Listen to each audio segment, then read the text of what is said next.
Olá, meus amigos de todo o Brasil, pessoas ligadas direta e indiretamente ao agronegócio. Quero fazer um pequeno comentário aqui sobre a nossa situação e sobre uma série de situações ao redor do mundo que vem acontecendo, que mostra o quanto o Brasil, um país cheio de características positivas para ser um grande produtor de alimentos, está ficando para trás, e o quanto outros países, a partir de uma gestão técnica, profissional, baseada em estudos e investimentos, vem despontando de uma certa forma e mostrando que nós, que estamos vivendo a partir da nossa soberba, de nos autodefinirmos como a referência mundial em produção de alimentos, estamos ficando para trás. Até quando nós vamos aguentar essa situação? Eu não sei. Mas aí começam algumas perguntas, e aí eu vou de norte a sul, de leste a oeste, analisando o agronegócio, principalmente nesses 15 estados que eu tenho trabalhado desde 1999, e começo a tentar imaginar quais foram os investimentos que o agronegócio brasileiro teve que realmente impactaram, revolucionaram a produção de grãos e também a produção de carne, de proteína animal. Quais foram os investimentos que o país fez que realmente mudou essa situação e fez do Brasil um país de ponta, não em produção de commodity, porque aí já começa uma situação que eu acho de uma certa forma que nós vamos nos tornando pequenos. Nós vamos nos apequenando cada vez mais mediante a evolução de países que nem tradição têm em produção de alimentos, vem impactando os seus países e vem fazendo deles, sim, uma referência em investimento em tecnologia, né? Principalmente em tecnologia, em áreas que nunca nós imaginaríamos que seriam produtoras de alimentos. Então vamos lá. Se nós pararmos para olhar a parte de produção, analisarmos a terra por hectare ou por animal abatido, o que o Brasil se agarra? Que nós temos uma grande produção de grãos, nós estamos falando de commodity, então nós temos que expandir áreas para produzir grãos, ponto final. E essa produção de grãos, ela vem pautada com uma série de problemas que nós viemos tendo, né? Problemas climáticos, mercadológicos, principalmente sobre custo de produção na hora que nós vamos vender as commodities a grande maioria do tempo. E isso aí eu jogo com qualquer um no Brasil, que se nós somarmos são muito mais prejuízos do que propriamente ganhos. Se nós fôssemos falar em tecnologia, comprar uma máquina, uma colheitadeira nova, um trator novo, isso é uma parte de tecnologia mecânica, que nos dá um melhor aproveitamento, né? Principalmente na hora da colheita, colhe mais, aproveita mais. Nós somos um país que temos um crescimento expansivo, um crescimento bem interessante na área de produção de grãos, mas o que isso mudou a realidade do país? Nós ainda nos mantemos escravos de algumas situações, dependente de algumas situações, porque aí nós damos um pulo para uma análise assim muito específica. Para a produção hoje, nós deveríamos estar trabalhando a parte de nos tornarmos autossuficientes ou muito próximos disso com relação ao adubo, a produção de adubos e fertilizantes aqui dentro do Brasil. Custo de produção. O que o Brasil fez para reduzir o custo de produção nos últimos 10, 15 anos? Nada.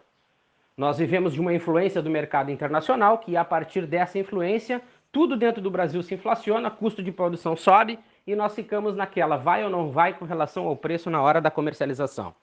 Nós temos uma questão de irrigação para ser trabalhada, comentada, porque existe um projeto de lei que trata sobre essa questão da irrigação, lá da época da Dilma, que está parado.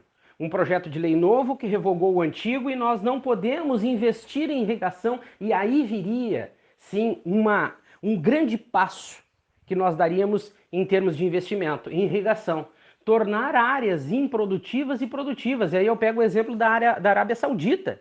A Arábia Saudita, ela está com quase 800 mil hectares no deserto, que ela desenvolveu um programa de irrigação para aquela região, no deserto da Síria, e hoje ela produz grãos, frutas e verduras em quase 800 mil hectares de terras improdutivas que ela tornou produtiva.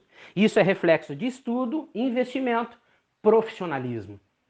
E o que o Brasil tem para nos mostrar com relação a isso? Vivemos de mercado, sem representatividade, pautados apenas na sazonalidade. O Brasil vive ainda, e me desculpem, pautado também na sua arrogância e soberba, sobre situações como o PIB, balança comercial, safra recorde, exportação recorde. Tudo assuntos políticos, que beneficia A, B ou C.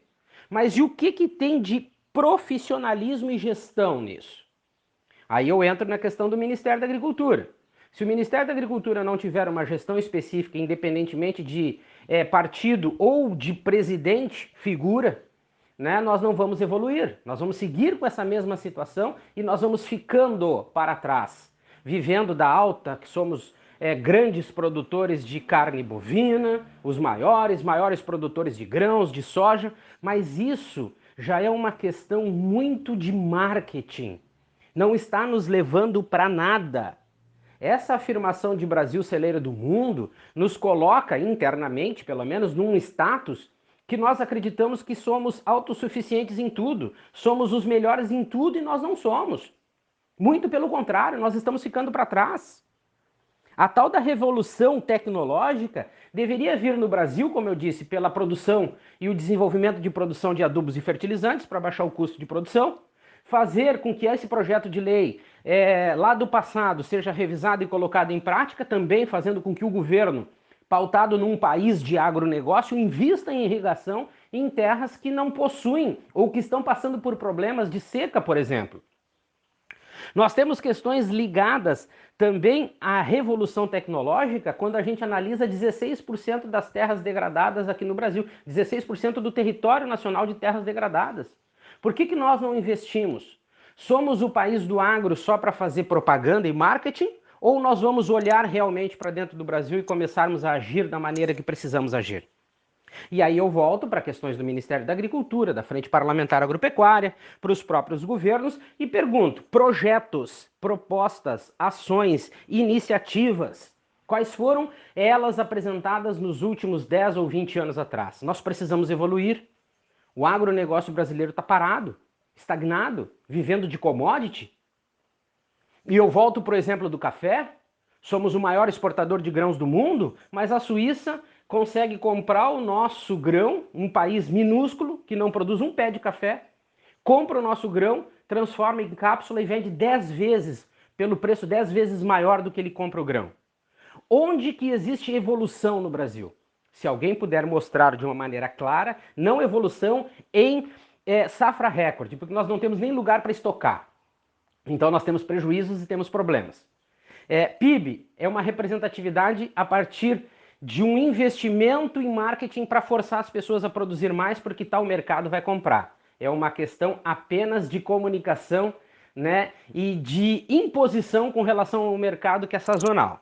Balança comercial, exportar mais do que importar, o que isso quer dizer? Dependendo dos volumes, o que nós estamos importando tem um impacto negativo muito maior do que em épocas que nós tínhamos uma importação e exportação praticamente estabilizadas ou de uma forma, né, igual.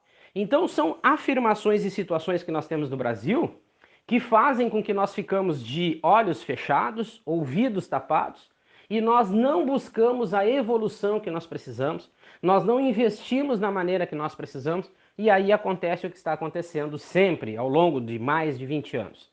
Momentos de pico, onde todo mundo cria um cenário a partir do que acredita, mas no mesmo momento, qualquer mudança que acontece, mercadológica, climática, os prejuízos acontecem e nós vivemos sempre da mesma situação, sem darmos um passo à frente, acreditando que algumas características que hoje fazem parte do agronegócio brasileiro já nos coloca num nível muito superior.